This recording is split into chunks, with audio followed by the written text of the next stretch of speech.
Welcome to only IAS. स्वागत है आप सभी लोगों का प्रीलिम बूस्टर न्यूज डिस्कशन में। आज है 12 फरवरी 2022। तो आइए देख लेते हैं कि ऐसे कौन से इंपॉर्टेंट आर्टिकल्स हैं जो आज हम कवर करने वाले हैं।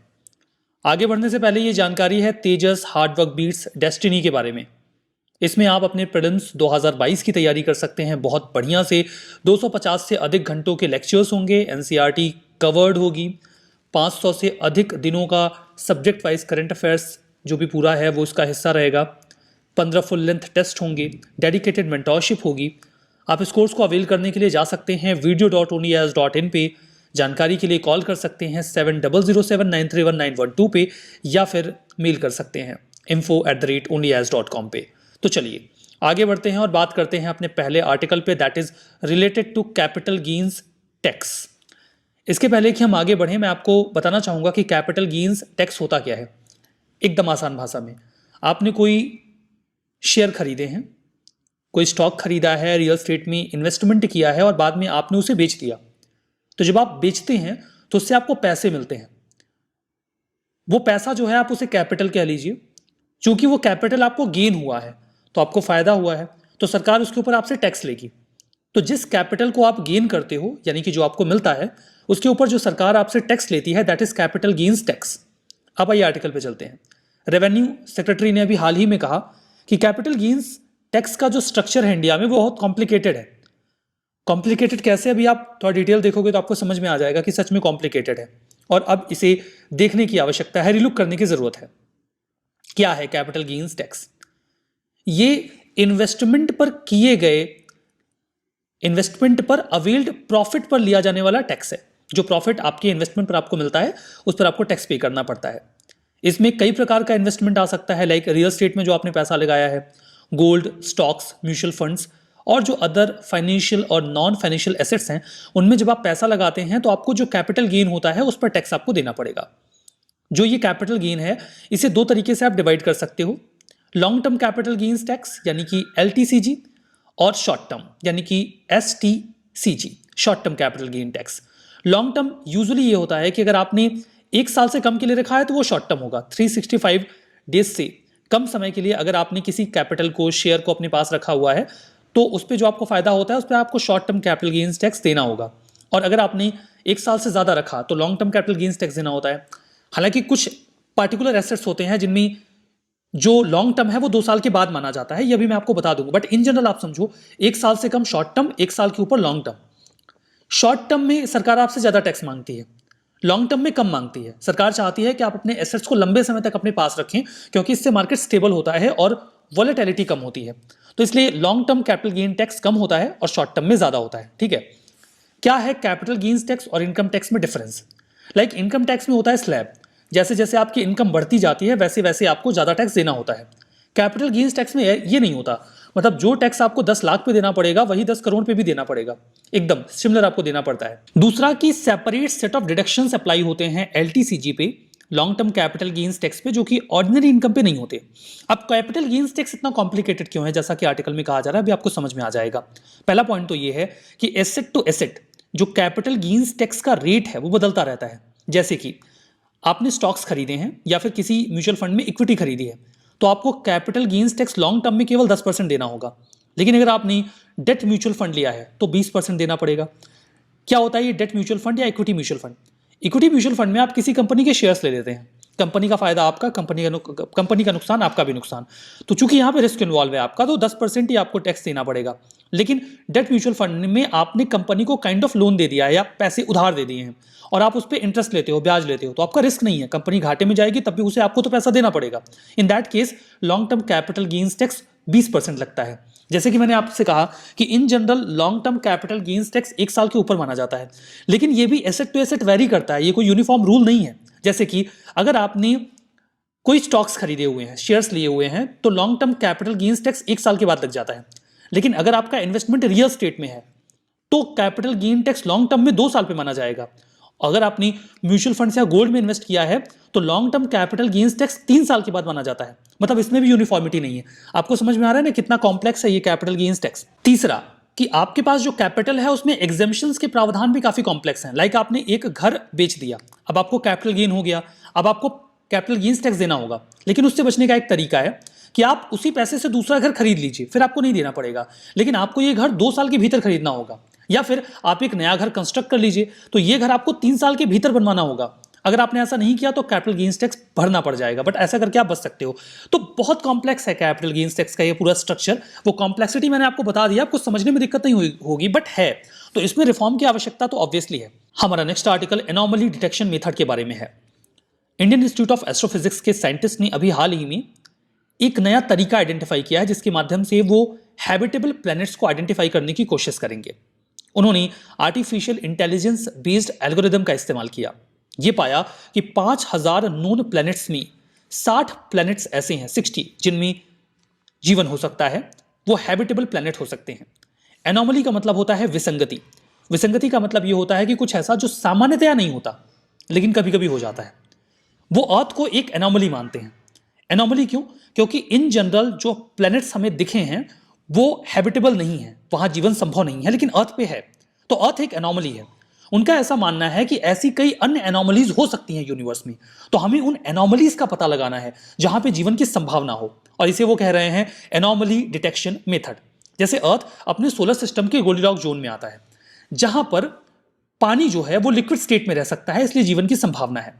तो हर स्टार का अपना एक गोल्डीलॉक जोन होगा जहां पर एग्जिस्टिंग प्लेनेट पे जीवन की संभावना हो सकती है, मतलब वहां पर भी अर्थ जैसी एक एनोमली, एक विसंगति हो सकती है। तो हम ऐसे प्लैनेट्स का पता लगाएंगे through this anomaly detection method. जो मेथड है उसे यही नाम दिया गया है। अर्थ एकमात्र हैबिटेबल प्लेनेट है अभी तक की हमारी जानकारी में, इसीलिए इसे एनोमली कहा जा रहा है। और इसीलिए जो अन्य प्लैनेट्स हम एक्सप्लोर करेंगे उन्हें भी हम एनोमली मानकर ही एक्सप्लोर करेंगे। आपसे सिंपल सवाल प्रीलिम्स में आ सकता है, anomaly detection method was seen in news is related to, वो कह देंगे जेनेटिक इंजीनियरिंग से रिलेटेड है, या फिर स्पेस टेक से रिलेटेड है, या फिर नए जो प्लैनेट्स हैं उनके डिटेक्शन को रिलेटेड है। तो ऐसा ऑप्शंस आपके पास आ जाएंगे और आपको पहचानना होगा कि सही जवाब क्या है। तो इतना जानते रहिए आप। हमारा नेक्स्ट आर्टिकल M2M कम्युनिकेशन के बारे में है। गवर्नमेंट ने स्टेप्स लेने शुरू किए हैं ताकि हम वाइडर प्रोलिफरेशन फैसिलिटेट कर सकें, मदद कर सकें कि M2M सेक्टर और बढ़िया ग्रो कर सके, उसमें और इनोवेशन आए। M2M का मतलब होता है मशीन टू मशीन कम्युनिकेशन। अब देखिए, समझिए, आपने एक ट्रेडिशनल कंपनी देखी होगी जिसमें होता क्या है कि कई सारे डिपार्टमेंट्स होते हैं, ठीक है। उन डिपार्टमेंट्स के ऊपर एक मैनेजर होता है और ये इस डिपार्टमेंट से इंफॉर्मेशन को लेगा, इनसे भी लेगा और इनसे भी लेगा। उसके बाद जहां ये इंफॉर्मेशन डेसिमिनेट करनी है वहां डेसिमिनेट कर देगा। मतलब ये एक लिंक की तरह वर्क करता है। अब इसके लिए हमें एक इंडिविजुअल की आवश्यकता पड़ती है, एक इंसान की। लेकिन यही काम अगर एक मशीन करने लग जाए, जहां पर वो सभी मशीन्स के साथ खुद ही कनेक्ट हो जाए, इनसे डेटा गैदर करे और वहां पहुंचा दे जहां उसकी नीड है, तो इसे कहा जाएगा M2M कम्युनिकेशन, जिसमें किसी इंसान की जरूरत नहीं है बल्कि मशीन्स आपस में खुद ही कम्युनिकेट कर लेंगी, डेटा को कलेक्ट करके डिसेमिनेट कर देंगी। ये बिल्कुल आर्टिफिशियल इंटेलिजेंस जैसा है, या फिर आप इसे इंटरनेट ऑफ थिंग्स ही बोल सकते हैं। मतलब ब्रॉडर लेवल पे आपको मशीन टू मशीन कम्युनिकेशन और IoT यानी कि इंटरनेट ऑफ थिंग्स ये सेम मिलेगा। जो इंटरनल स्ट्रक्चर होता है, इनका जो फंक्शनल स्ट्रक्चर होता है वो डिफरेंट होता है इंटरनली, ऊपर से ये आपको सेम ही दिखेंगे। तो ये एक ऐसा टेक का मैकेनिज्म है जिसमें कई सारी नेटवर्क डिवाइसेस आपस में कनेक्ट हो जाती हैं और वो इंफॉर्मेशन को एक दूसरे के साथ शेयर करके अपनी जो डेटा ट्रांसफर का काम है उसको कर लेते हैं। M2M कम्युनिकेशन को शुरुआत इसकी मानी जाती है थियोडोर परास्केवकॉस, यही नाम है, आई होप ये जो लिखा हुआ है। इन्होंने एक ट्रांसमिशन ऑफ डेटा टेक्नोलॉजी को डेवलप किया था टेलीफोन लाइंस के लिए, जो वर्तमान कॉलर आईडी का बेसिस माना जाता है। तो वहीं से मशीन टू मशीन लर्निंग की बिगिनिंग मानी जाती है, जहां पे मशीन्स को कनेक्ट करने की कोशिश की गई। M2M टेक्नोलॉजी का पर्पस ये है कि डेटा को आसानी से डिटेक्ट करके पहुंचाया जा सके। ये स्काडा जैसे वर्क करता है, जहां पे मॉनिटरिंग टूल्स को रिमोट एरिया से हम कंट्रोल कर पाते हैं। जो M2M सिस्टम है, इसमें पब्लिक नेटवर्क का यूजुअली इस्तेमाल किया जाता है। एक्सेस मेथड होता है जहां पे आप मशीन को आसानी से एक्सेस कर सकते हैं और ओवरसी कर सकते हैं डेटा कैसे ट्रांसफर हो रहा है। इसमें कई तरीके के कंपोनेंट होते हैं, like sensors, RFID, wifi, cellular communication link और ऑटोमेटिक कंप्यूटिंग सॉफ्टवेयर प्रोग्राम्स वगैरह इसमें इन्वॉल्व होते हैं। जो M2M एप्लीकेशंस होते हैं, इसमें डेटा को ट्रांसलेट करने की कैपेबिलिटी होती है, जो कि प्री प्रोग्राम्ड मैकेनिज्म से वर्क करता है और ये ऑटोमेटेड एक्शंस ले सकता है। मतलब इसको पता है कि डेटा मुझे लेने के बाद कहां भेजना है। आर्टिफिशियल इंटेलिजेंस और मशीन लर्निंग जो कम्युनिकेशन सिस्टम इस्तेमाल करते हैं वो मोरलेस M2M कम्युनिकेशन सिस्टम ही होता है। तो उम्मीद है आपने ये आर्टिकल भी समझा होगा। हमारा next article nuclear fusion energy के बारे में है। यूके के साइंटिस्ट ने अभी हाल ही में एक नया माइलस्टोन अचीव किया है जहां पे उन्होंने न्यूक्लियर फ्यूजन एनर्जी को प्रोड्यूस किया। ये एनर्जी जो उनके द्वारा प्रोड्यूस की गई वो सन के कोर में जो फ्यूजन होता है उससे जो एनर्जी रिलीज होती है उसका 10 गुना ज्यादा थी। सन जिस मैकेनिज्म से एनर्जी प्रोड्यूस करता है उसे ही यहां पे रेप्लिकेट किया गया है। ज्वाइंट यूरोपियन टॉरस यानी कि जेट फैसिलिटी में जो साइंटिस्ट थे उन्होंने ये कारनामा किया है जहां पे उन्होंने 59 mega joule sustained energy achieve करी। ये 1997 के रिकॉर्ड का डबल है।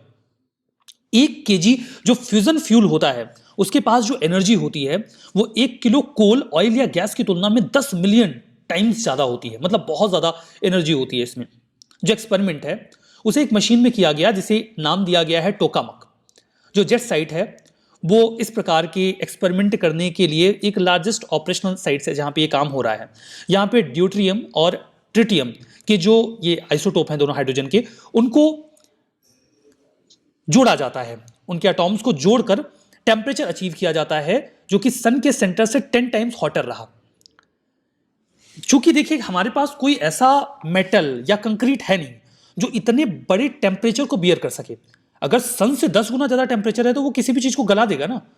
तो टेम्परेचर जो है या जो हॉट प्लाज्मा होता है जिससे हम ये टेम्परेचर अचीव करते हैं वो वॉल्स को टच ही ना करे, इसके लिए एक इलेक्ट्रोमैग्नेटिक फील्ड जनरेट कर दिया जाता है जो उस प्लाज्मा को जिसके पास ये टेम्परेचर होता है वॉल से दूर रखता है और इससे वो वॉल को टच नहीं करेगा तो उसे गलाएगा नहीं और तभी हम इस टेम्परेचर को अटेन कर पाते हैं।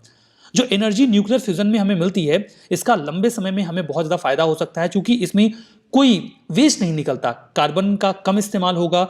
ये सेफ है वर्तमान में जो हम न्यूक्लियर फिजन यानी कि विखंडन करते हैं एनर्जी के लिए उससे, तो ये काफी फायदेमंद हो सकता है। न्यूक्लियर फ्यूजन में ये सोर्स ऑफ एनर्जी है सन के लिए, स्टार्स के लिए। यहाँ पे हाइड्रोजन के न्यूक्लियाई कोलाइड करते हैं, फ्यूज होते हैं आपस में और एक हैवियर हीलियम एटॉम बना लेते हैं जिसमें बहुत ज्यादा एनर्जी निकलती है इस पूरी प्रक्रिया में। आपने बेसिक साइंसेस में फ्यूजन और फिजन पढ़ा भी होगा। हमारा next article Kaziranga national park के बारे में है। काजीरंगा नेशनल पार्क के बारे में अभी एक रिसर्च में ये पता चला कि नेट कार्बन एमिटर है। यूजुअली जो बायोडाइवर्सिटी रिच रीजन होते हैं वो कार्बन को सेक्वेस्ट्रेट करते हैं यानी कि सोखते हैं, मतलब हमारे एटमॉस्फेयर को क्लीन करते हैं, कार्बन को कम करते हैं, ग्रीन हाउस गैस के इफेक्ट को कम करते हैं। लेकिन काजीरंगा नेशनल पार्क ऐसा नहीं करता है, तो गलत बात है। काजीरंगा नेशनल पार्क की जो सॉइल है उसमें बैक्टीरिया की एक ऐसी पॉपुलेशन पाई जाती है जो ब्रीथ करते वक्त कार्बन डाइऑक्साइड निकालते हैं। जो ट्रीज या अदर जो वहां पे बायोडाइवर्सिटी रीजन है जो सोखता है उससे ज्यादा ये रिलीज कर देते हैं। तो मतलब ये नेट एमिटर है, ये सिक्वेस्ट्रेट उतना नहीं करता जितना निकाल देता है। ये गलत चीज है वैसे, मतलब ठीक है अब एनवायरमेंट ही आप क्या कर सकते हो। स्टेट ऑफ आसाम में है काजीरंगा नेशनल पार्क। 42,000 हेक्टेयर, 43 कह लीजिए ओवरऑल हेक्टेयर में फैला हुआ है। 1974 में इसे नेशनल पार्क का दर्जा दिया गया और 2007 में इसे टाइगर रिजर्व भी डिक्लेयर कर दिया गया। 1985 से ये यूनेस्को की वर्ल्ड हेरिटेज साइट में है। बर्ड लाइफ इंटरनेशनल के अकॉर्डिंग ये इंपॉर्टेंट बर्ड एरिया भी है। नेशनल हाईवे 37 यहां से जाता है। 250 सीजनल वाटर बॉडीज यहां पे आपको मिलेंगी। इसके अलावा डिफ्लू रिवर भी यहीं से होकर गुजरती है। मतलब इतनी बढ़िया बढ़िया बातें हैं, उसके बाद आप कार्बन एमिट कर रहे हो, ये तो गलत चीज है। ये दुनिया का सबसे ज्यादा नंबर्स में वन हॉर्न राइनोस को होस्ट करने वाला रीजन है। पॉबितोरा वाइल्ड लाइफ सेंचुरी ऐसी है जहां पे वन हॉर्न राइनोस की डेंसिटी बहुत ज्यादा है। नंबर्स नहीं, डेंसिटी की बात कर रहे हैं, कम एरिया में ज्यादा राइनोस, और नंबर्स में ये सेकंड पे है। फर्स्ट नंबर सबसे ज्यादा आपको मिलेंगे राइनोस के, वन हॉर्न राइनोस के काजीरंगा नेशनल पार्क में, ठीक है। इसके अलावा यहाँ पे 4 फोर स्पीसीज हैं जिनके कंजर्वेशन की कोशिश की जाती है। 2 are rhinos, elephant, royal big tiger और एशियाटिक वाटर बफेलो। इन्हीं बिग 4 स्पीसीज कहा जाता है। यहाँ पे आपको जो प्राइमेट की 14 स्पीसीज पाई जाती हैं इंडिया में, उनमें से 9 आपको यहीं पे मिल जाएंगी। इस मैप में आसाम के 7 नेशनल पार्क के नाम बताए गए हैं। 2 आर रायमोना, मानस, ओरंग, नामेरी, काजीरंगा, देहिंग पटकई और डिब्रू सैखो। तो क्या कोई है जो इन 7 नेशनल पार्क के लिए कोई बढ़िया से न्यूमेरिक बता सकता है कमेंट बॉक्स में, जिससे कि बाकी लोगों को आसाम के इन 7 नेशनल पार्क के नाम याद हो जाए। अगर आपके पास कुछ ऐसा है तो कमेंट बॉक्स में मेंशन करिए ताकि बाकी लोगों को इसे याद करने में आसानी हो जाए। हमारा नेक्स्ट आर्टिकल सुप्रीम कोर्ट का जो स्टे डेथ पेनल्टी के ऊपर है उसके बारे में है।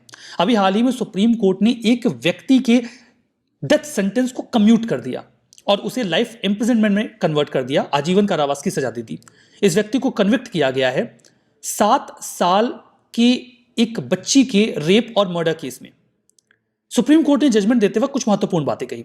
उन्होंने कहा कि डेथ पेनल्टी को लेकर सुप्रीम कोर्ट के ऊपर अक्सर बहुत ज्यादा दबाव रहता है जब भी कोई बहुत ड्रीडफुल क्राइम होता है कि इसके हार्मफुल इंपैक्ट सोसाइटी के ऊपर हो सकते हैं, तो काफी प्रेशर होता है कि नहीं अब डेथ पेनल्टी दो। उन्होंने कहा कि हमें लाइफ इम्प्रिजनमेंट के फेवर में भी बातें करनी चाहिए और इसे सोचना चाहिए। कोर्ट ने इस दौरान evolution of the principle of penology का हवाला दिया।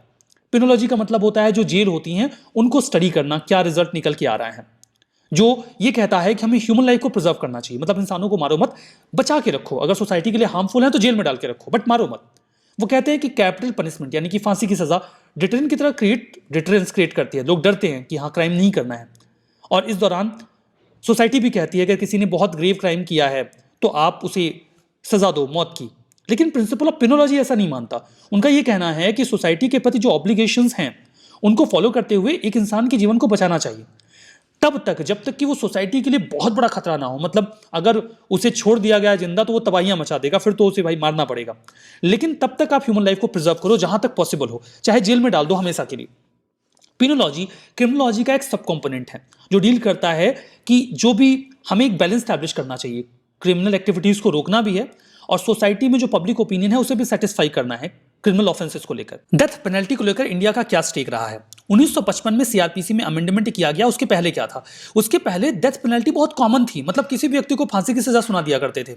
हमने देखा कि फ्रीडम स्ट्रगल के दौरान हमारे कितने फ्रीडम फाइटर्स को वो लोग बड़े आराम से फांसी चढ़ा दिया करते थे।